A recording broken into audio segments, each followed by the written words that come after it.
Real estate advisor Chandrasekhar గారు మనతో ఉన్నారు. చంద్రశేఖర్ని అడిగి తెలుసుకునేటువంటి ప్రయత్నం చేద్దాం. నమస్తే చంద్రశేఖర్ గారు. నమస్తేనండి. హైదరాబాద్లో ప్రస్తుతం రియల్ ఎస్టేట్ పరిస్థితి ఎలా ఉంది? ముఖ్యంగా మరో 3 నెలల్లో ముఖ్యంగా తెలంగాణలో ఎన్నికలు జరగబోతున్నటువంటి పరిస్థితి. సో తాజా పరిస్థితి ఎలా ఉంది రియల్ ఎస్టేట్ రంగానికి సంబంధించి? రియల్ ఎస్టేట్ అంటే ఒక ఎవర్ గ్రీన్ ప్రాసెస్ అండి. రియల్ ఎస్టేట్ అనేది ప్రతి ఒక్క ఫీల్డ్కి రియల్ ఎస్టేట్తో సంబంధం ఉంటుంది. ఎలా అంటే ఒక పొలిటీషియన్ ఉన్నాడు, బాగా సంపాదించిన తర్వాత తీసుకొచ్చి రియల్ ఎస్టేట్లోనే ఇన్వెస్ట్ చేస్తాడు. అలాగే ఒక ఫిలిం ఇండస్ట్రీలో ఎవరైతే బాగా సంపాదిస్తారో రియల్ ఎస్టేట్లోనే ఇన్వెస్ట్ చేస్తారు. అలాగే ఇండస్ట్రియలిస్ట్ కానీ, నార్మల్గా సాఫ్ట్వేర్ ఉద్యోగి కానీ, గవర్నమెంట్ జాబ్ హోల్డర్ కానీ, ఎవరైనా మీరు మేము ప్రతి ఒక్కరు కూడా మనం సంపాదించామంటే తీసుకెళ్ళి రియల్ ఎస్టేట్లోనే ఇన్వెస్ట్మెంట్ చేస్తాము. సో ఈ రియల్ ఎస్టేట్ అనేది ఎప్పుడు జరుగుతూనే ఉంటుంది. అది కొన్నిసార్లు బాగా జరగవచ్చు, కొన్నిసార్లు తక్కువ జరగవచ్చు, బట్ రియల్ ఎస్టేట్ ఆగిపోదు, కంటిన్యూగా జరిగే ప్రాసెస్సే ఇది. సో ప్రజెంట్ హైదరాబాద్ విషయానికి వస్తే ఒక ఎగ్జాంపుల్ చెప్తాను నేను. అంటే రీసెంట్గా హెచ్ఎండిఏ వాళ్ళు ఆక్షన్స్ పెట్టారండి. రీసెంట్గా, వెరీ రీసెంట్, హార్డ్లీ ఒక 15 days అవుతుంది. ఆక్షన్లో కొన్ని ప్రీమియర్ లొకేషన్లో పర్ ఎకర్ 100 crores వెళ్ళిన దాఖలాలు ఉన్నాయి.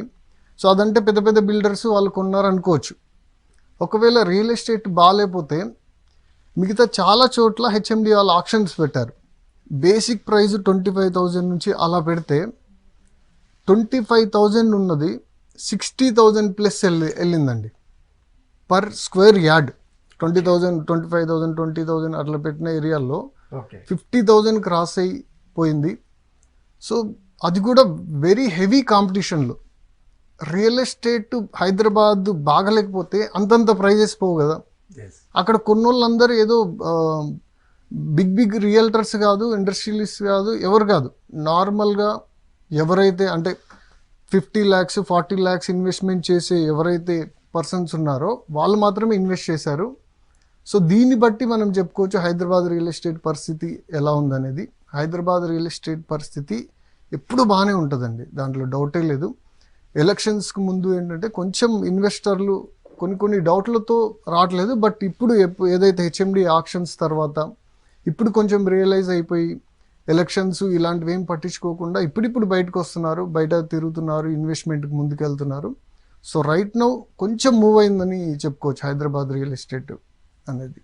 ఓకే, ముఖ్యంగా ఓపెన్ ప్లాట్స్లో ఇన్వెస్ట్ చేసేటప్పుడు బ్రాండెడ్ కంపెనీస్ వెంచర్స్లో ఇన్వెస్ట్ చేస్తే బాగుంటుందా? నార్మల్ కంపెనీస్ కూడా ఉన్నాయి కొన్ని, సో వాళ్ళు కూడా వెంచర్ చేస్తున్నారు, అలాంటి వాటిల్లో ఇన్వెస్ట్ చేస్తే బాగుంటుంది? ఇది చాలా మంచి క్వశ్చన్ అండి. జనరల్గా ఎవరు ఇలాంటి డిస్కషన్ చేయరు.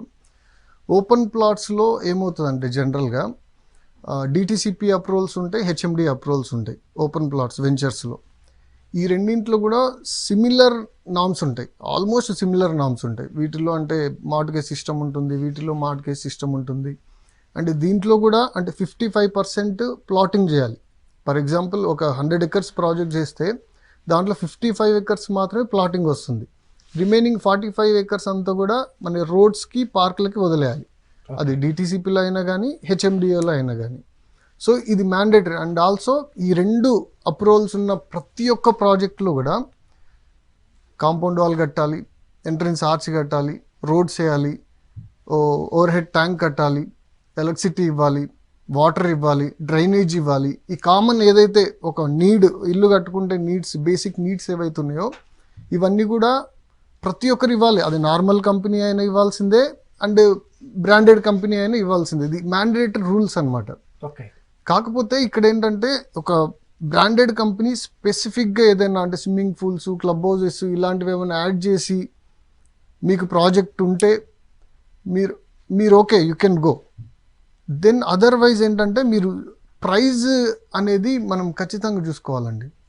ఒక బ్రాండెడ్ కంపెనీలో, సోకాల్డ్ కంపెనీలో ఎంత ప్రైజ్ అమ్ముతున్నారు, అదే దాని పక్కన ఒక నార్మల్ కంపెనీలో ఎంత ప్రైజ్ అమ్ముతున్నారు. అల్టిమేట్గా ఏంటంటే మనం ఇన్వెస్ట్మెంట్ చేసేది 5 yearsకో 10 yearsకో ఇల్లు కట్టుకోవాలి, అలాంటి ప్రాజెక్ట్సే ఉంటాయి. ఇన్వెస్ట్మెంట్ అనగానే కనీసం 5-10 years పడుతుంది మనం ఇల్లు కట్టుకోవడానికి.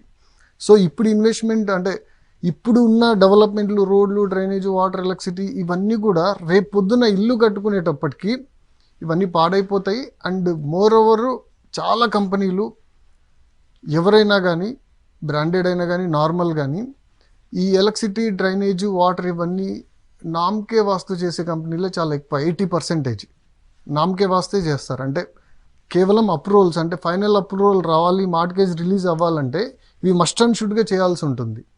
సో ఇవేదో గవర్నమెంట్కి హెచ్ఎండిఏ వాళ్ళకి చూపించుకోవడానికి ఏదో నామకే వాస్తు చేస్తారు తప్పిస్తే అంత అద్భుతంగా ఖచ్చితంగా అప్పటి వరకు స్టాండర్డ్గా ఉండేటట్టు ఎవరేం చేయరండి. 80% ఏం చేయరు.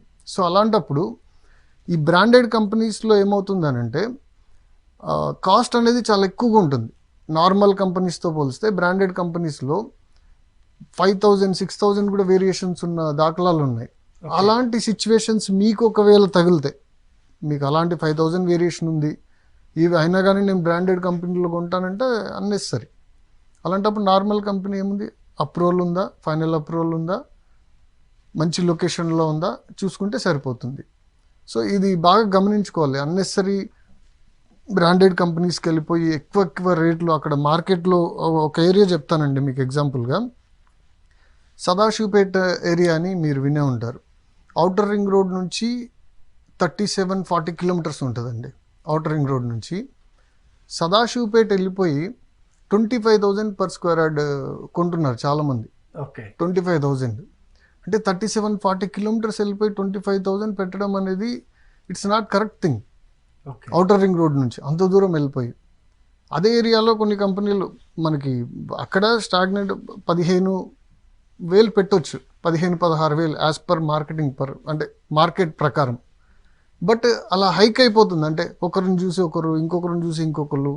తక్కువ ఒక బ్రాండెడ్ కంపెనీ వచ్చి 25,000 పెట్టిందంటే ఆ చుట్టుపక్కల కంపెనీలు కూడా ఇంకా వాళ్ళు 25 అమ్ముతున్నారు కదా అని చెప్పి వీళ్ళు అలా అయిపోతుంది మార్కెట్ అనేది.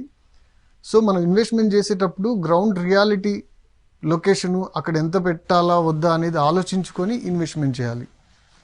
ఓకే, ఇప్పుడు మీరు ఇందాక చెప్పారు అంటే branded companies, normal companies ventures చేసి అమ్మేటప్పుడు చాలా ఎమ్యూనిటీస్ చెప్తున్నారు. అంటే మేము ఎలక్ట్రిసిటీ వేస్తాము, రోడ్లు వేస్తాము, డ్రింకింగ్ వాటర్కి ఏర్పాటు చేస్తామని చెప్పి చెప్తున్నారు. కానీ అవి ఫ్యూచర్లో అవి ఉపయోగపడేటువంటి పరిస్థితి లేదు. కానీ దానికి సంబంధించి చేసినటువంటి ఖర్చు కూడా కస్టమర్ల పైన వేసేటువంటి అవకాశం ఉంటుందా? 100% ఉంటుంది. వాళ్ళు అన్నీ ఇంక్లూడ్ చేసుకొని, ఏ కంపెనీ అయినా కానీ డెవలప్మెంట్ ఛార్జెస్ కూడా ఇంక్లూడ్ చేసుకొని ప్రైస్ పెడతారు. కొన్ని కంపెనీస్ సపరేట్గా డెవలప్మెంట్ ఛార్జెస్ అని, ఎమ్యూనిటీస్ ఛార్జెస్ అని చెప్పేసి కూడా సపరేట్గా 1 lakh కానీ 75,000 కానీ అలా కూడా ఛార్జ్ చేస్తున్నారు సపరేట్గా. ఓన్లీ డెవలప్మెంట్స్ కోసం అడిషనల్గా కూడా చాలా కంపెనీలు ఛార్జ్ చేస్తున్నారు. ఓకే, ముఖ్యంగా అంటే చిన్న మొత్తంలో పెట్టుబడి ఉన్నటువంటి వాళ్ళు, అంటే 5 లక్షల నుంచి ఒక 10 లక్షల రూపాయలు పెట్టుబడి ఉన్నటువంటి వాళ్ళు ఎక్కడ ఇన్వెస్ట్ చేస్తే బాగుంటుంది? వాళ్ళు రియల్ ఎస్టేట్లో ఇన్వెస్ట్ చేయాలనుకునే వాళ్ళు ఎక్కడ ఇన్వెస్ట్ చేస్తే బాగుంటుంది? యాక్చువల్గా చాలామంది ఏంటంటే 5 lakhs ఉన్నాయి నా దగ్గర, అసలు ఏం కొనగలుగుతాము, 5 lakhsకి ఏం రాదు కదా, ఒక 10 lakhs ఉంది నా దగ్గర, రియల్ ఎస్టేట్లో ఎక్కడ చాలా రేట్లు పెరిగిపోయినాయి అని అనుకుంటారు. బట్ ఏంటంటే చాలా సోర్సెస్ ఉన్నాయి మనకి. ఒక్క గుంట అమ్మే వాళ్ళు కూడా ఉన్నారు. ఓకే, వెళ్తే రైతులు కానీ మిగతా చోట్ల 1 గుంట, 2 గుంటలు, 3 గుంటలు, 4 గుంటలు అమ్మే వాళ్ళు కూడా ఉన్నారు. సో మనము మినిమం 5 lakhs ఉన్నా కూడా కనీసం 2 గుంటలు, 3 గుంటలు అయినా ఇన్వెస్ట్మెంట్ చేయొచ్చు. 1 గుంట అంటే 121 గజం. సో 5 గుంటలు అంటే 605 గజాలు వస్తుంది. మినిమం 5 గుంటలు కొన్నా కూడా 605 గజాలు అంటే మంచి ఫామ్ హౌస్ కట్టుకోవచ్చు మనం. కాకపోతే కొంచెం దూరం వెళ్ళాల్సి ఉంటుంది, బట్ నో ఇష్యూ. బట్ ఈ చిన్న మొత్తంలో కొనే వాళ్ళు ఏంటంటే కొంచెం గ్రౌండ్ వర్క్ ఎక్కువ చేయాల్సి ఉంటుంది. వీళ్ళకి ఫస్ట్ ఆప్షన్ ఏమొస్తుంది, 5 lakhs 4 నుంచి 10 lakhs వాళ్ళకి ఫామ్ ల్యాండ్ ఆప్షన్ ఉంటుంది. ఫామ్ ల్యాండ్, ఈ ఫామ్ ల్యాండ్ కొనేటప్పుడు ఒకటి గుర్తుపెట్టుకోవాలి. సో మనం ఫామ్ ల్యాండ్ ఒక ఏరియాకి వెళ్ళాము, పర్టికులర్ ఏరియాకి, ఆ పర్టికులర్ వెంచర్లో వాళ్ళు తీసుకెళ్లారు. ఓకే, నో ప్రాబ్లం, చూస్తాము. చూసిన తర్వాత అక్కడ గుంట ఎంత పడుతుంది, ఫర్ ఎగ్జాంపుల్ గుంట 1,00,000 రూపాయలు పడుతుందండి. 40 గుంటలు ఉంటుంది ఒక ఎకర్కి. టోటల్గా అక్కడ ఎకరం ఎంత పడ్డట్టు, 40 లక్షలు పడ్డట్టు. సో అక్కడ గ్రౌండ్ రియాలిటీలో ఎంత ఉంది, 40 లక్షలు ఉందా, 20 లక్షలు ఉందా, 15 లక్షలు ఉందా, ఇది ఒకసారి చెక్ చేసుకోవాలి మస్ట్ అండ్ షుడ్గా. ఓకే, ఇదొక్కటి చెక్ చేసుకొని మీకు గ్రౌండ్ రియాలిటీలో కూడా చాలామంది అంటే గుంటలు 2-3 గుంటలు రైతులు అమ్మే వాళ్ళు ఉంటారు. అండ్ ఈ రోజుల్లో ఏంటంటే ఎవ్రీ విలేజ్ హైదరాబాద్ చుట్టుపక్కల మీరు ఏ విలేజ్ అని వెళ్ళండి, కనీసం 10 మంది రియల్ ఎస్టేట్ చేసే వాళ్ళు ఉన్నారు. Any village, okay. ఈవెన్ తండాలకు వెళ్ళినా కానీ 10 మంది రియల్ ఎస్టేట్ చేసే వాళ్ళు ఉన్నారు. సో అలాంటి సిచ్యువేషన్లో ఒక్క ఏజెంట్కి, మీరు ఆ సరౌండింగ్లో ఉన్న ఒక్క ఏజెంట్కి నాకు ఒక 5 గుంటలు కావాలి ఈ బడ్జెట్లో కావాలంటే వాళ్ళు క్యుములేటివ్గా వాళ్ళు కలిసి అరేంజ్ చేస్తారు. దొరకని పక్షంలో ఇంకొక ఏరియాకి వెళ్తాము. ఓకే. లేదు మీకు సిమిలర్ రేట్లోనే ఫామ్ ల్యాండ్ దొరుకుతుంది. మీరు ఏదైతే ఫామ్ ల్యాండ్ చూడడానికి వెళ్ళారో సిమిలర్ అంటే మీకు 40 లక్షలు ఉంది, ఓ 35 లక్షలు గ్రౌండ్లో ఉంది, వీళ్ళు 40 లక్షలు అమ్ముతున్నారు. సో అలాంటప్పుడు 5 lakhs మనకు సేఫ్టీ ఇస్తాడు, సెక్యూరిటీ ఇస్తాడు, ఇంకా అడిషనల్గా ఏదో నీమ్స్ అంటాడు, అదంటాడు, ఇదంటాడు, గంధం చెట్లు అంటాడు, అవి ఇవి ఇస్తారు కాబట్టి పెట్టుకోవచ్చు. అంతే తప్పిస్తే హ్యూజ్ అంటే డబల్కి డబల్ పెట్టాల్సిన అవసరం లేదు. ఓకే. యా, కొనుక్కోవచ్చు, హ్యాపీగా ఇన్వెస్ట్మెంట్ చేయొచ్చు. ఎక్కడ హైదరాబాద్ చుట్టుపక్కల చాలా ఏరియాస్లో మనం ఇన్వెస్ట్మెంట్ చేసుకోవచ్చు. 5 లక్షలు ఉన్నా, ఈవెన్ 3 లక్షలు ఉన్నా కూడా ఇన్వెస్ట్మెంట్ చేయొచ్చు. ఓకే. ముఖ్యంగా హైదరాబాద్ అంటేనే ఐటీ పీపుల్కి హబ్, ఇది ఐటీ పరిశ్రమలకు కావచ్చు.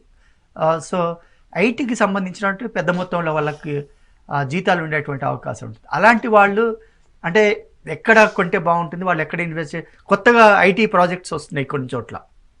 సో అలాంటి ప్లేస్లో కొంటే బాగుంటుందా, ఎక్కడ అవకాశం ఉంటే అక్కడ కొనుక్కుంటే బాగుంటుందా, ముఖ్యంగా ఐటీ పీపుల్ బేస్ ఏంటంటే నియోపోలిస్ ఏదైతే ఉందో, financial district, Kokapet, Neopolis, Nanakram కూడా, గచ్చిబౌలి, ఈ రౌండప్ని బేస్ చేసుకొని మనం ఎన్ని కిలోమీటర్లు వెళ్తున్నాము అనేది క్యాల్కులేషన్ చేసుకొని రెసిడెన్షియల్ జోన్లో ఇన్వెస్ట్మెంట్ చేయాలండి.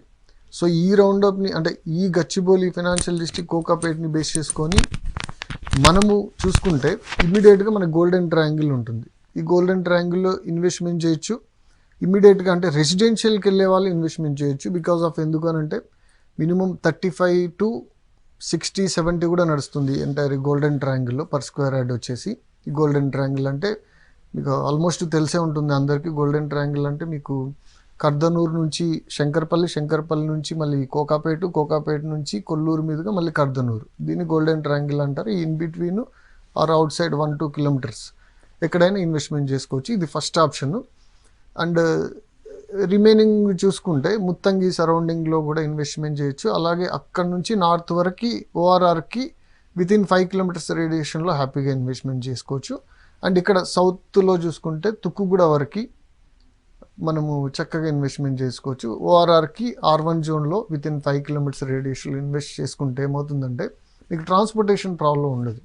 ఓఆర్ఆర్ ఉంటుంది, ఫ్యూచర్లో ఔటర్ రింగ్ రోడ్ చుట్టూరా కూడా మనకి మెట్రో రాబోతుంది. సో ఇవన్నీ add and advantages. First priority అయితే ఇప్పుడు తుక్కుగూడ నుంచి కూడా మీరు హార్డ్లీ 35 minutesలో మీరు కోకాపేట వచ్చేస్తారు. అలాగే నార్త్ హైదరాబాద్ నుంచి కూడా సేమ్ డిస్టెన్స్ 35 kilometersలో మనకి కండ్లకొయ్య ఎగ్జిట్ నెంబర్ 6 నుంచి 35 kilometersలో వచ్చేస్తారు. సో అలాగా ఈ ఏరియాస్ ఓఆర్ఆర్ని అంటే సౌత్ టు నార్త్ వరకు వెస్టర్న్ పార్ట్ ఏదైతే ఉందో ఇదంతా కూడా హ్యాపీగా ఇన్వెస్ట్మెంట్ చేసుకోవచ్చు.